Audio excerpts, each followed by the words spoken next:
Hi everybody, so welcome back to A Moment with Marta. Today I just wanted to share my personal journey with autism.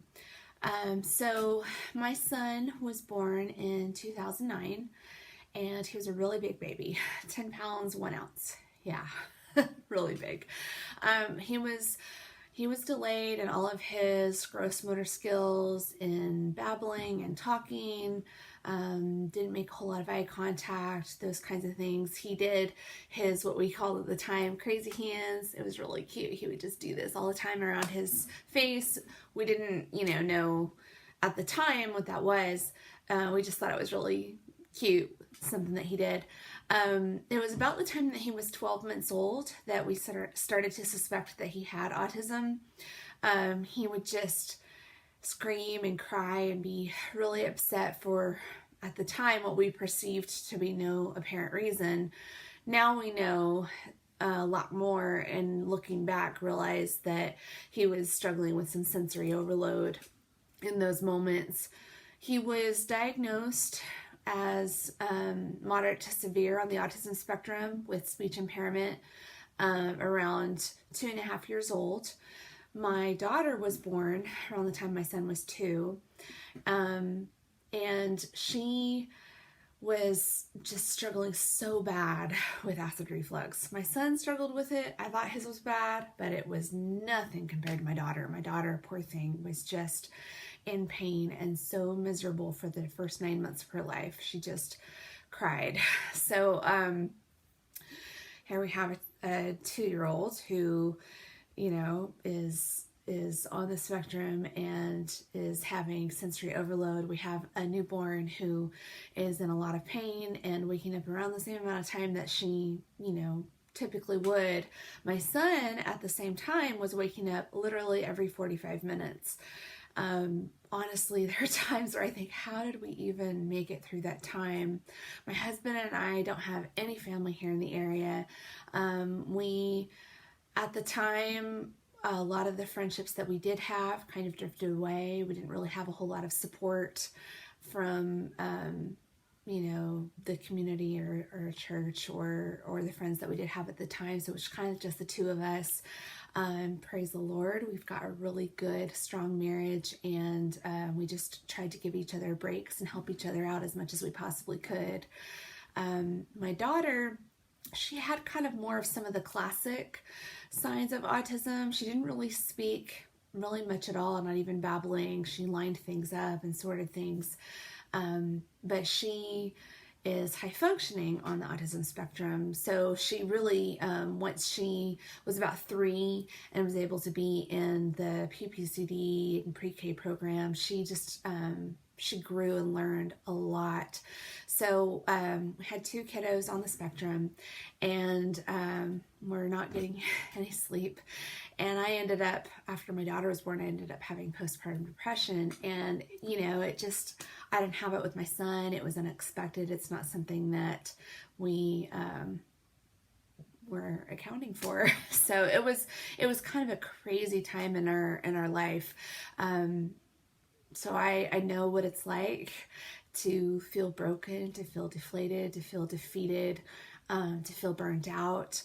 But as my kids have grown and gotten older each year, they have just taught me so much about myself, in fact, that I just started seeing so much of myself in them, and became very reflective about my own childhood, and started to realize that I too am on the spectrum. I'm high functioning. I would be, if they still recognized the Asperger's diagnosis, that DM5, whatever it is, that's what I would be.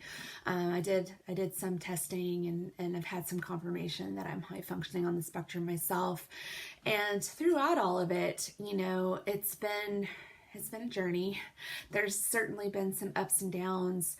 The amazing thing is that because I think differently, because my kiddos think differently, They have just taught me so much about life. My son just really takes pleasure in simple things. He loves to be silly, and he really notices those small, minute details that most people would just kind of pass by. He's helped me to not take things in life for granted.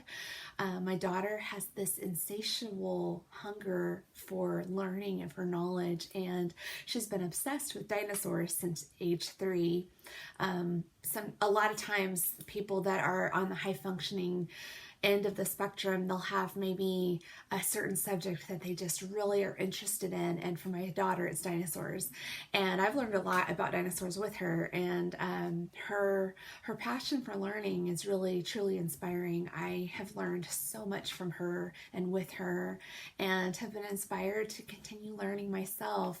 So while we've had lots of different obstacles and challenges, it's also, there's just amazing rewards that go with raising kiddos on the autism spectrum. And it's been incredibly liberating to understand more about myself.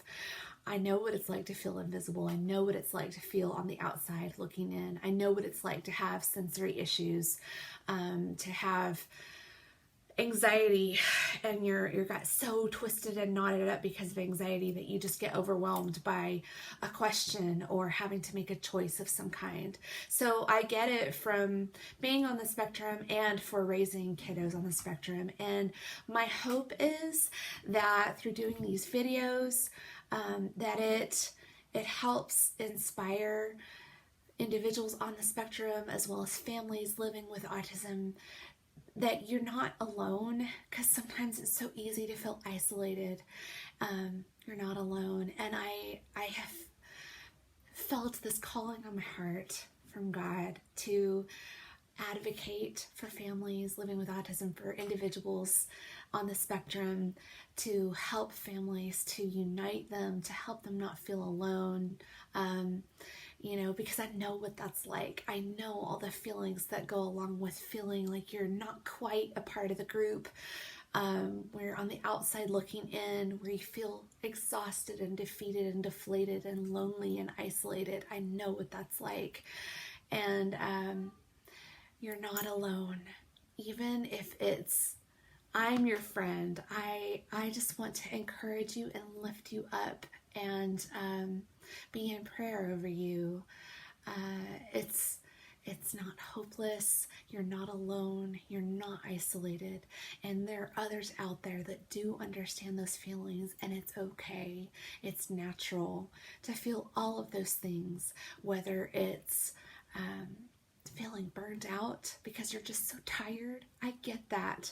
Waking up every 45 minutes, I think it was only by the grace of God that I made it through that time. It's okay to feel those things, parents and individuals struggling with those sensory overload, the anxiety, the depression that goes along with all of that. It's okay to feel those things. Just feel it. Get those emotions out, pick yourself up, and be the warrior that you are, because you're much stronger than you know. And God made you special, and He loves you, and this world really does take all kinds of minds, and you are beautiful. And I hope that my videos will uplift you and encourage you, and for those in the community, just to help educate you on what it's like to live with autism, whether it's being an individual on the spectrum, or raising a child, or being a caregiver to a child on the spectrum. Until next time, with a moment with Marta.